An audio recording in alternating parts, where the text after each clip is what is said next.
हाँ sir 43। Okay sir start करें sir, आगे सारे लोग।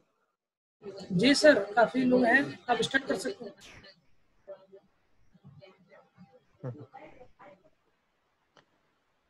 तो कल हमने एंड किया था कि व्हाट हैपेंस जब दो डिसिमिलर डिजीजेस बॉडी में मिलते हैं, और जब हम एलोपैथिक ट्रीटमेंट अगर लंबे समय तक कराते हैं तब क्या होता है। ये दोनों पॉसिबिलिटीज का हमने कल तक के एफोरिज्म्स में हमने देखा था।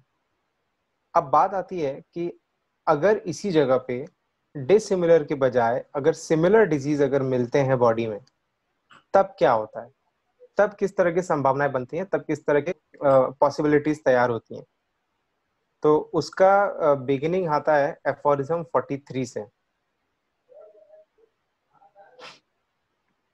एफोरिज्म 43 में डॉक्टर हनेमन लिखते हैं, totally different however is the result when two similar diseases meet together in the organism। ये बिल्कुल अलग हो जाता है जब दो सिमिलर डिजीज मिलते हैं। जब डिसिमिलर मिलते हैं तब हमने क्या देखा था कि या तो वो एक को सस्पेंड कर देगा, या तो वो रिपेल कर देगा, या फिर वो कॉम्प्लेक्स डिजीज फॉर्म कर देगा। लेकिन जब सिमिलर डिजीज मिलते हैं गुड तब इवनिंग सर। Good evening. तब संभावनाएं एकदम अलग हो जाती हैं। तब क्या होता है, दैट इज टू से when to the diseases already present a stronger similar one is added. In such cases we see how a cure can be affected by the operations of nature, and we get a lesson as to how man ought to cure। और हमको इससे पता लगता है how a man ought to cure, हमको cure कैसे करना चाहिए। तो सिमिलर के आधार पे जब दो डिजीज जब बॉडी में मिलते हैं तो उनका आउटकम एकदम से अलग होता है, एकदम डिफरेंट होता है। क्या डिफरेंट होता है? एफोरिज्म 44।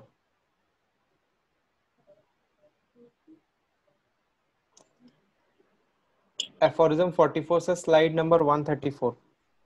सर एक बार वापस बता दीजिए। कौन सा सर वही 43। 43 में उन्होंने इस बात का स्टार्ट किया, इस बात को बताना कि जब हम एलोपैथिक या फिर जब हम डिसिमिलर डिजीज का जो भी अभी तक पॉसिबिलिटीज हमने देखा, उससे मामला एकदम अलग हो जाता है जब सिमिलर डिजीजेस किसी बॉडी में मिलते हैं।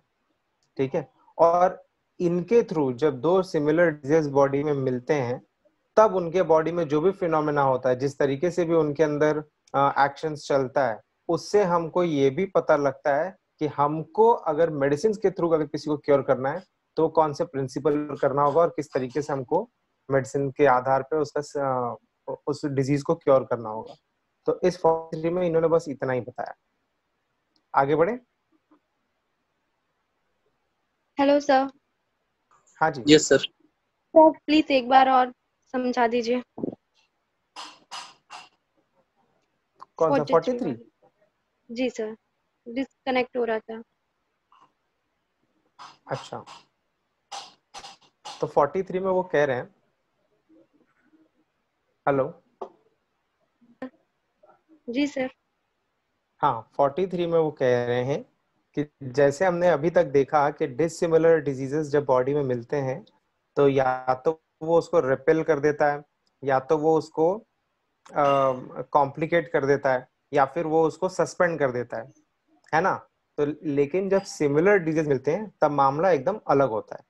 और जब सिमिलर डिजीज बॉडी में मिलते हैं तो उसकी वजह से बॉडी में किस तरीके के ऑपरेशंस चलते हैं वो जब हम देखते हैं तो उससे हमको ये भी अंदाज मिलता है, उसी से हमको ये लर्निंग मिलती है कि क्योर कैसा होना चाहिए और किस तरीके से हमको क्योर करना चाहिए।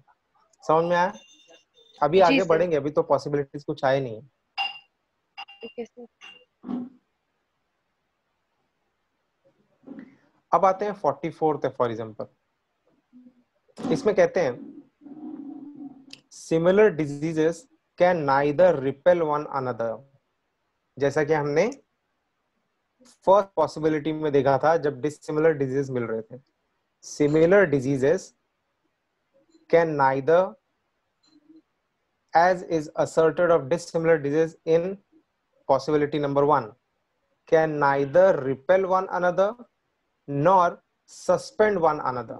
ना तो वो एक दूसरे को रिपेल कर सकते हैं यानी धक्का देकर पीछे हटा सकते हैं, ना ही वो एक दूसरे को सस्पेंड कर सकते हैं, जैसा कि हमने डिसिमिलर डिजीज के मामले में सेकंड जो प्रपोजिशन था या जो सेकंड पॉसिबिलिटी थी उसमें जो हमने देखा, so that the old one shall return after the new one has run its course. तो ऐसा भी नहीं होगा कि ये नया वाला जब अपना पूरा कोर्स खत्म कर देगा तब पुराना वाला फिर से रिटर्न आएगा, ऐसा भी नहीं होगा।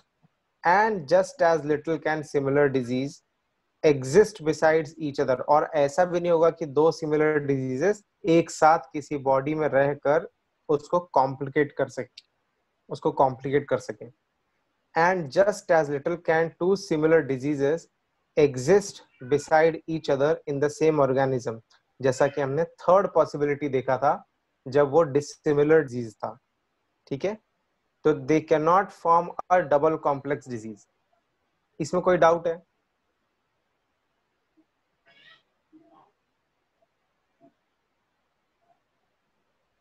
No sir.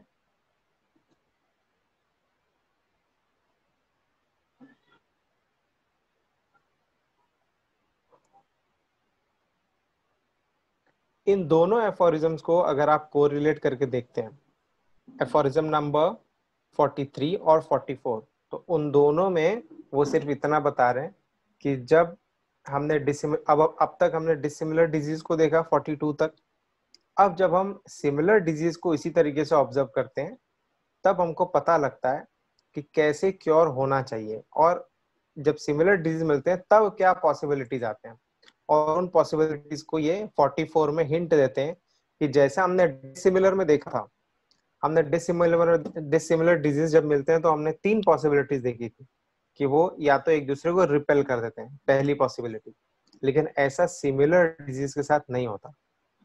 फिर हमने देखा था कि सेकंड पॉसिबिलिटी ये देखी थी कि जो डिसिमिलर डिजीज होते थे वो एक जो वीकर होता था उसको सस्पेंड कर देता था, तो ऐसा सिमिलर डिजीज में नहीं होता, सस्पेंड भी नहीं करता वो। और हमने ये देखा था कि वो जो स्ट्रॉन्गर डिजीज होगा जब वो अपना कोर्स खत्म कर लेगा, फिर पुरानी डिजीज जो होगी जो कमजोर वाली थी वो दोबारा वापस आएगी और दोबारा अपना कोर्स कंप्लीट करेगी। तो ये भी पॉसिबिलिटी इसके अंदर नहीं होता जब सिमिलर डिजीजेस मिलते हैं बॉडी में। और साथ ही साथ जो थर्ड था कि दोनों साथ में रहकर अगर लंबे समय तक एक साथ चल रहे हैं या लंबे समय तक एक ही जगह पर काम कर रहे हैं तो दोनों अपने अपने प्लेसेस ऑक्यूपाई कर लेते थे और कॉम्प्लेक्स डिजीज बना देते थे। तो इस तरीके का कोई डबल कॉम्प्लेक्स डिजीज भी नहीं बनता है जब सिमिलर डिजीज बॉडी में मिलते हैं। यहाँ तक कोई डाउट है?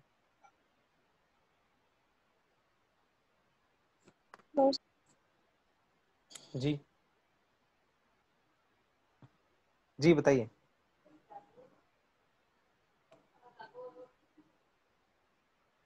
हेलो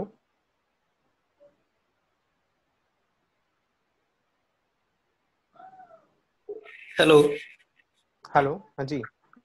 जैसे सर ये दो सिमिलर डिसीजर रहेंगे तो ये अपने अपने फेवरेबल ऑर्गन पर इफेक्ट करेंगे ना, साथ में रहेंगे तो? इसका आंसर ना अभी आने वाले एफोरिज्म में मिलेगा। ओके। अच्छा मुझे ये बताइए। जी सर।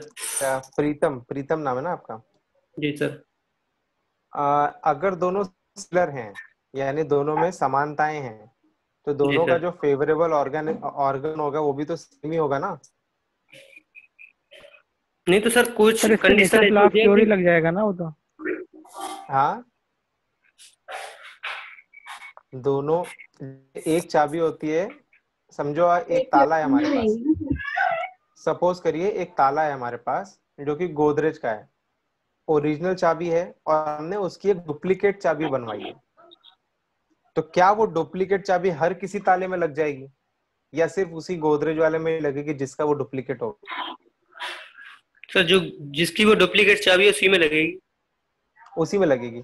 तो जो सिमिलर डिजीज, जो आर्टिफिशियल डिजीज जो हम किसी के बॉडी में तैयार करते हैं या जो उसके बॉडी में मिलेगा, वो भी तो किसी न किसी तरीके से एक दूसरे का डुप्लीकेट ही है ना, तभी तो हम उसको सिमिलर बोलते हैं। समझे आप? तो अगर ओके सर। बिल्कुल लॉक एंड की मैकेनिज्म की तरह, अगर सपोज किसी एक डिजीज का, अगर किसी एक डिजीज का सपोज करो एबीसी ऑर्गन्स के ऊपर एक्शन हो रहा है, तो उसकी जो सिमिलर डिजीज होगी उसका भी एक्शन तो एबीसी पर ही आएगा। समझे? वो आगे हमको एक्सप्लेनेशन मिलेगा। Okay sir. ओके। मैं जरा 2 मिनट के लिए आप लोगों से एक्सक्यूज ले रहा हूँ, मैं अभी आता हूँ वापस। Okay sir.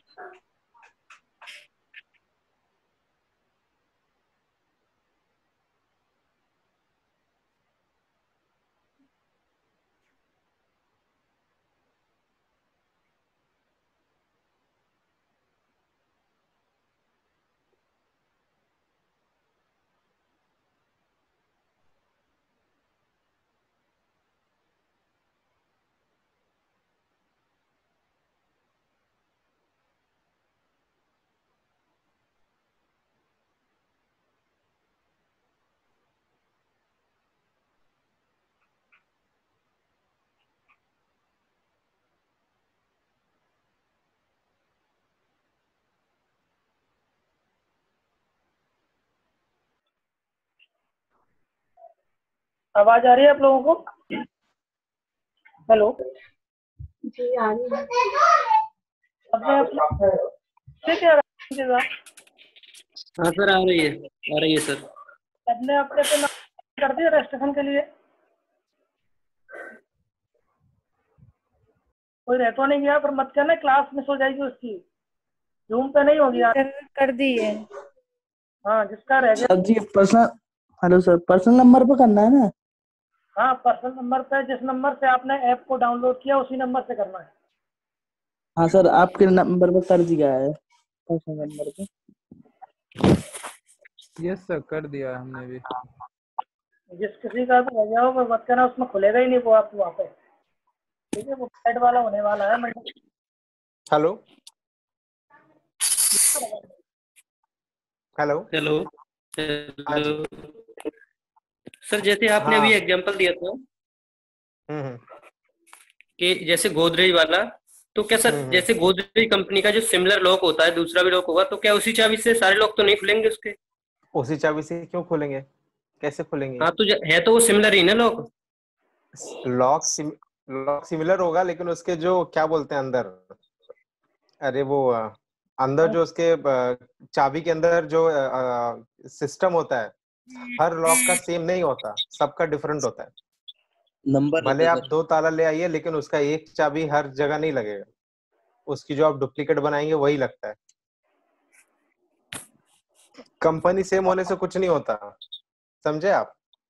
लॉक एंड वो की तो सर। मैकेनिज्म पढ़ा है आपने फिजियोलॉजी में? हाँ सर। लॉक एंड सर की मैंने मैकेनिज्म क्या एक बताता है? मैंने नोट्स में पढ़ा था कि जैसे दो सिमिलर डिसीज होती हैं, हम्म। तो उसमें क्या होता है, जब बराबर स्ट्रेंथ की होती हैं तो वो अपने अपने फेवरेबल ऑर्गन पर इफेक्ट डालती हैं, वो किसी एक दूसरे को रिप्लेस नहीं करती हैं। नहीं, आपने शायद डिसिमिलर के बारे में पढ़ा होगा, वो सिमिलर नहीं होगा वो। अभी आगे पढ़ते हैं ना, आगे देखते हैं क्या लिखते हैं। जो कुछ भी होगा ओके सर। एक्सप्लेनेशन कहीं भी आपने पढ़ा होगा, इसी बुक से आया होगा ना, क्योंकि यही अथॉरिटी है।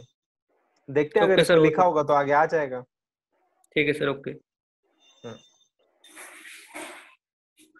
तो अब हम चलते हैं एफोरिज्म नंबर 45 पर।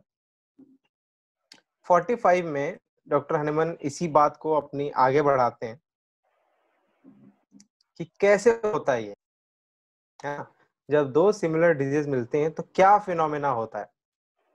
No two diseases differing in its true in kind, but very similar in the phenomena and effects, and in the suffering and symptoms they severely produce, invariably annihilate one another whenever they meet in the organism. The stronger disease, namely, annihilates the weaker one. कोई भी दो disease जो similar हैं, थोड़ा सा different हैं लेकिन similar हैं, वो जब मिलेंगे तो जो स्ट्रॉन्गर डिजीज होगा वो वीकर को खत्म कर देगा। यही तो हमारा एफोरिज्म 26 का नेचर्स लॉ ऑफ क्योर भी था। And that for this simple reason, और इसी वजह से, because the stronger morbific power का मतलब होता है medicine. Because the stronger morbific power, when it invades the system, by reason of its similarity of action involves precisely the same part of the organism. क्या कह रहे हैं? Involves precisely, precisely का मतलब होता है बिल्कुल perfect तरीके से, precisely the same parts of the organism. जैसे अभी आप क्वेश्चन पूछ रहे थे कि वो अपने अपने फेवरेबल इसको ले लेगा, लेकिन दोनों क्योंकि सिमिलर हैं तो they will involve the action on precisely the same parts of the organism. Similar parts के ऊपर इसका भी action होगा. Same parts of the organism that were previously affected by the weaker morbid irritation, जो पहले से ही जिसके ऊपर कमजोर बीमारी का असर है. By the weaker morbid irritation, which consequently, और जिसकी वजह से can no longer act on these parts, जिसकी वजह से जो ये कमजोर बीमारी है जिस पार्ट पर वो काम कर रहा था, अब क्योंकि उसके ऊपर उसका बॉस आ गया है, सुपर इम्पोजिशन हो गया है, वो उसकी जो छोटा था उसकी शक्ति क्षीण हो जाती है, उसकी शक्ति कमजोर पड़ जाती है. The new similar but can no longer act on these parts but is extinguished. अब वो खत्म हो जाता है. और इन अदर वर्ड्स या अलग शब्दों में कहा जाए, द न्यू सिमिलर, नया डिजीज जो सिमिलर हो पर स्ट्रॉन्गर मॉर्बिफिक पोटेंसी में हो, controls the feelings of the patient and hence the life principle on account of its peculiarity can no longer feel the weaker similar which becomes extinguished, exist no longer, for it was never anything material but a dynamic spirit-like conceptual affection. The life principle henceforth is effected only, and this but temporarily, by the new similar stronger morphic potency. जब किसी व्यक्ति के अंदर दो similar artificial diseases मिलते हैं, I am sorry, not दो similar artificial disease, जब दो सिमिलर डिजीजेस जब मिलते हैं बॉडी में, तो जो डिजीज स्ट्रांग होगा वो उन्हीं पार्ट्स को असर डालेगा, उन्हीं पार्ट्स के ऊपर अपना इफेक्ट डालेगा जो पहले से ही उस कमजोर वाली बीमारी से अफेक्टेड है, जिसकी वजह से क्या होगा कि जो ये कमजोर बीमारी है उसका असर कम पड़ जाएगा और ये एक्सटिंग्विश हो जाएगा, और धीरे धीरे ये जो नया जो स्ट्रॉन्गर डिजीज है ये भी जब अपना कोर्स करके खत्म हो जाएगा तो वो पेशेंट क्योर हो जाता है, यानी ना उसके पास छोटी वाली बीमारी रह गई ना बड़ी वाली रहेगी. ऐसा ही कुछ होता है जब हम मेडिसिन देते हैं, क्योंकि जब हम मेडिसिन किसी को प्रिस्क्राइब करते हैं तो मेडिसिन के बारे में हमने जाना था अभी कि मेडिसिन तो स्ट्रांग होती हैं, मेडिसिन अनकंडीशनली काम करती हैं, नेचुरल डिजीज से ज्यादा स्ट्रांग होती हैं क्योंकि उसकी पोटेंसी को हम रेगुलेट कर सकते हैं, क्योंकि उसके डोजेस को हम अपने हाथ में रख सकते हैं, उसको कितना फ्रीक्वेंटली रिपीट करना ये हम डिसाइड कर सकते हैं. तो इन सब कारणों की वजह से सपोज करो किसी पेशेंट, कोई अगर पेशेंट बीमार है, उस पेशेंट को जब हम कोई आर्टिफिशियल मॉर्बिफिक मटेरियल यानी कि हम उसको जब कोई मेडिसिन देते हैं तो वो मेडिसिन उस व्यक्ति के शरीर में जाकर एक आर्टिफिशियल डिजीज क्रिएट करता है जो कि थोड़ा सा स्ट्रॉन्गर हो, जो थोड़ा सा स्ट्रेंथ में उस ओरिजिनल बीमारी से थोड़ा सा ज्यादा हो. क्योंकि ये आर्टिफिशियल डिजीज है तो ये प्रिसाइजली उन्हीं ऑर्गन्स के ऊपर काम करेगा जो पहले से ही अफेक्टेड थे ओरिजिनल डिजीज से. अब क्योंकि ये वाली डिजीज जो आई है ये तो ज्यादा स्ट्रॉन्गर है, क्योंकि ये ज्यादा स्ट्रॉन्ग है तो जो वीकर वाला है, जो कमजोर ओरिजिनल डिजीज था, वो क्षीण पड़ जाएगा, वो कमजोर हो जाएगा और वो निकल जाएगा. अब क्योंकि ये नेचुरल डिजीज जो था वो निकल गया है, बॉडी के ऊपर क्या है, केवल मेडिसिन का प्रभाव है, केवल मेडिसिन का एक आर्टिफिशियल डिजीज है उन्हीं ऑर्गन्स पर. नेचुरल डिजीज का कोई टाइम ड्यूरेशन नहीं होता, लेकिन इस मेडिसिन का एक ड्यूरेशन होता है कि वो शॉर्ट ड्यूरेशन के लिए काम करता है. तो अब बॉडी के ऊपर केवल और केवल जो नई डिजीज आई है केवल उसका प्रभाव है, और ये तो खत्म हो जाएगा, ये ऑटोमेटिकली अपने आप खत्म हो जाएगा क्योंकि इसका ड्यूरेशन ही शॉर्ट है. आप उसको कंट्रोल कर रहे हैं, अपने पास है, आपने स्टॉप लगा दिया तो वो आगे जाके थोड़े दिन के बाद ऑटोमेटिकली खत्म हो जाएगा. अब इसका मतलब क्या होता है, पेशेंट जो है ओरिजिनल डिजीज से भी फ्री हो गया और जो आर्टिफिशियल डिजीज या जो मेडिसिन का जो प्रभाव था उससे भी वो फ्री हो जाता है.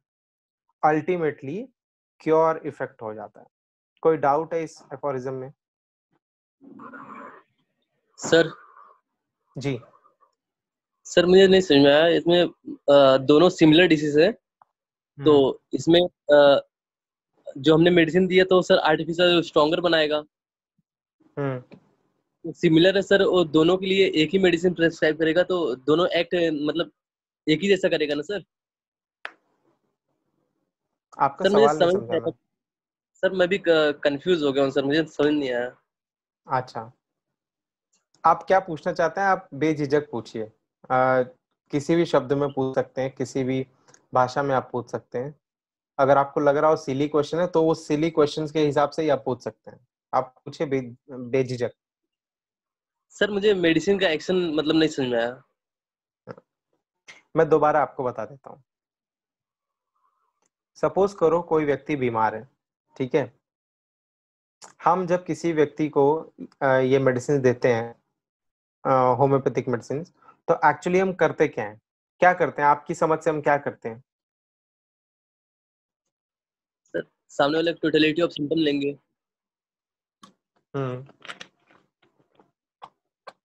उसके बेस पे ठीक है। सर मेडिसिन करेंगे सर। टोटलिटी ऑफ सिम्टम में से आप मतलब आपको क्या जानकारी मिलती है? वो कैसे हेल्प करता है आपको? सर मेडिसिन का पिक्यूलियर सिम्टम्स निकालते हैं जिसकी वजह से इजी हमें पड़ता है। लेकिन किस बेसिस पर आप निकालते हैं? सर उसको आप बोलिए ना, आप सही बोल रहे हैं। गलत सही का ये मत सोचिए। आप सही बोलेंगे तो आपकी वाह वाह होगी, गलत बोलेंगे तो फिर मैं आपको करेक्ट करूंगा। दोनों ही जगह पे आपका फायदा है। तो बोलिए आप जो भी बोल रहे हैं, और जो आप बोल रहे हैं सही बोल रहे हैं। आप बोलते जाइए, जहां पर कुछ सुधार होगा मैं बताऊंगा। किस बेसिस पर आप सिलेक्ट करते हैं? Sir law of similia. Law of similia के बेसिस पर। तो आप जब किसी पेशेंट को मेडिसिन देते हैं तो आप क्या करवाते हैं? उस पेशेंट के अंदर क्या होता है? सर उस पेशेंट मेडिसिन के देंगे अंदर, तो हाँ, मेडिसिन देंगे तो सर एग्रावेशन होगा, एग्रेवेशन मतलब क्यों होगा? सर आर्टिफिशियल डिसीज बनाएगा सर क्योंकि वो स्ट्रॉन्गर है। एग्जैक्टली exactly, सही कह रहे हैं आप। एग्रेवेशन होगा। एग्रेवेशन क्यों होगा? क्योंकि वो भी सर उसी जगह पर जाकर काम करेगा जहां पर पुरानी वाली डिजीज बैठी हुई है। समझ रहे हैं आप? अभी इस वक्त इंडिया चाइना बॉर्डर पर टेंशन चल रहा है। क्यों? वहीं पर क्यों टेंशन चल रहा है?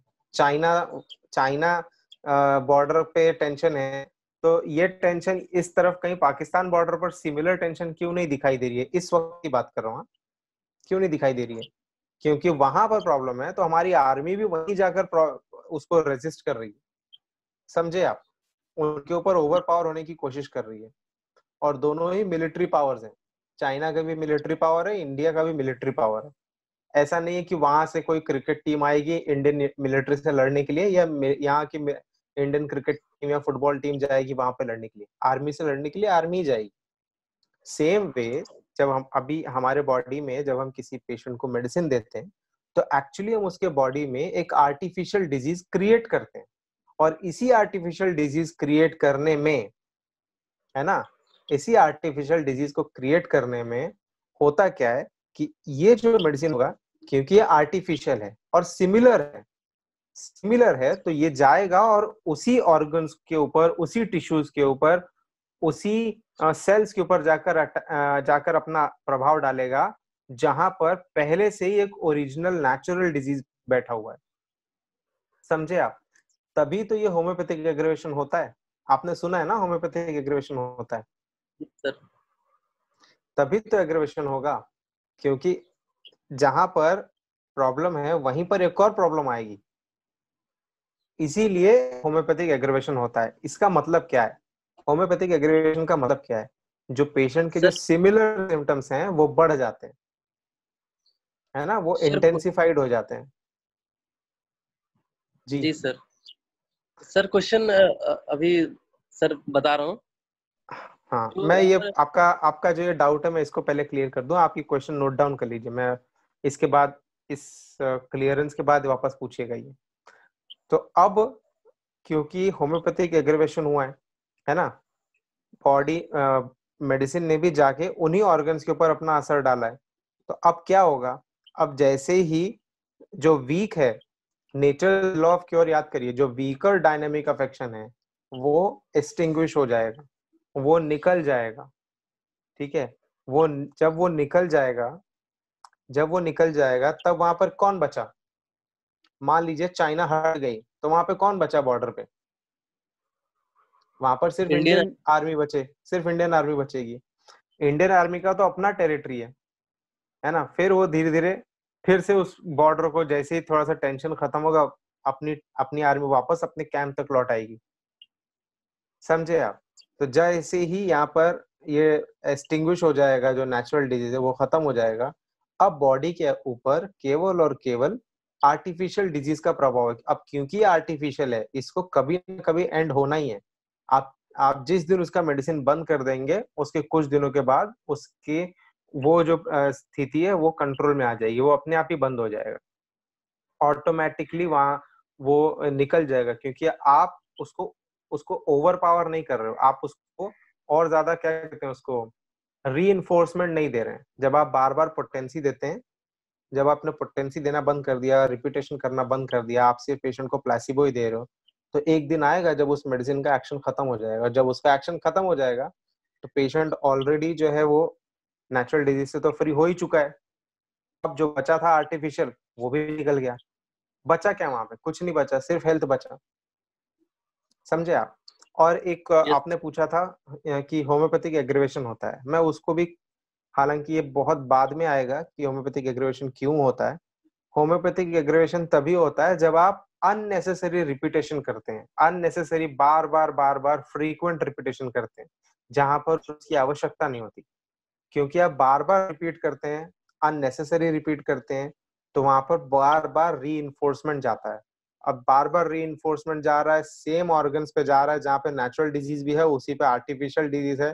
फिर आप जितनी बार रिपीट करें उतनी बार उस पर आर्टिफिशियल डिजीज लादते जा रहे हैं, इसलिए होम्योपैथिक एग्रीवेशन आता है। अगर प्रॉपर सिलेक्शन होगा तो वो होम्योपैथिक एग्रीवेशन वो इतना माइल्ड होता है, इतना माइल्ड होता है कि कई बार पेशेंट को एहसास भी नहीं होता कि उसको किसी तरह का एग्रीवेशन हुआ है। ठीक है, हाँ आप कुछ पूछ रहे थे, एक और कोई सवाल? सर क्लियर हो गया सर। मुझे लगा ही था कि हो जाएगा, इसलिए मैंने कहा पहले कंप्लीट कर लेता हूँ।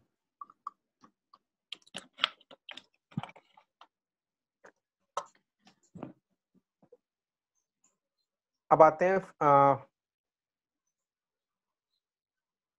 देखो यहाँ पे फुटनोट 39, इसमें एक एग्जाम्पल दिया हुआ है इन्होंने, स्लाइड नंबर 136। ये बिल्कुल ऐसे ही होता है जैसे just as the image of lamp, जैसे कोई अगर दिया जल रहा हो, कोई दीपक जल रहा हो, just as the image of a lamp's flame is rapidly overpowered and effaced from our retina by the stronger sunbeam impinging on the eye।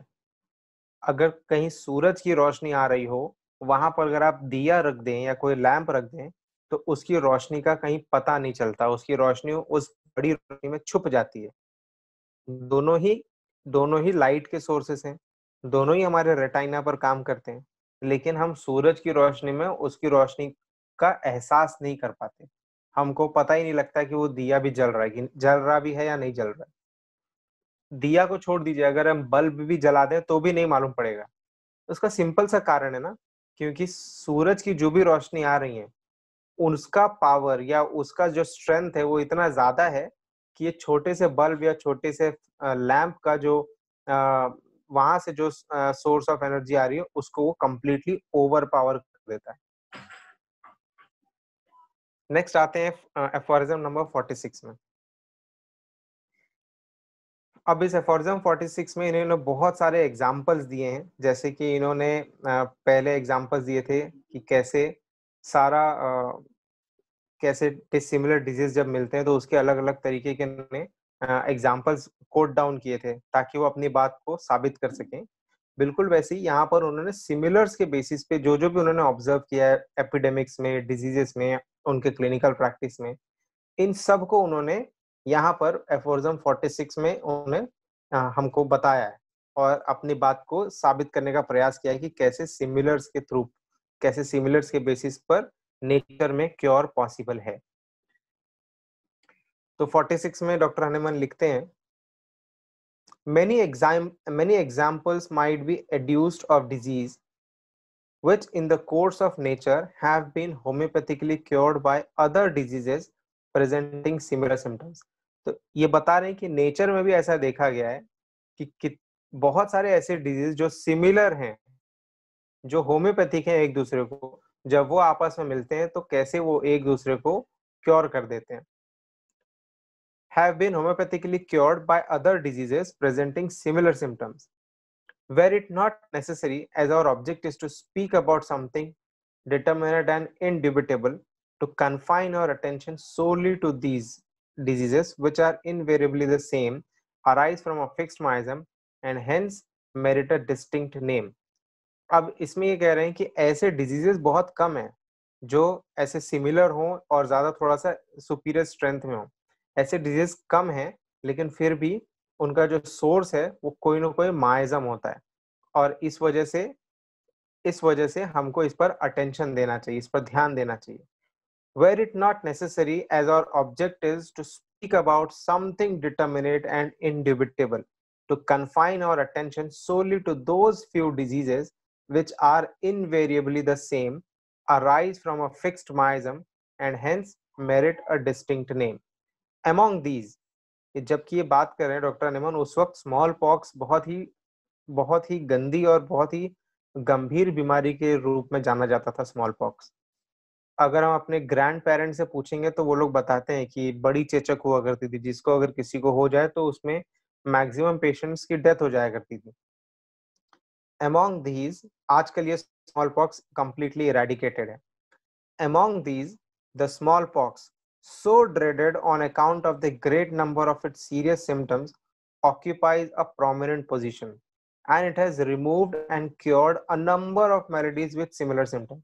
Small pox जो इतना ज्यादा गंभीर बीमारी है, उसने भी बहुत सारे ऐसे सिम्टम्स, बहुत सारे ऐसे डिजीजेस को क्योर कर दिया है जो उससे सिमिलर थे, जिनका अफेक्शन उनसे सिमिलर था।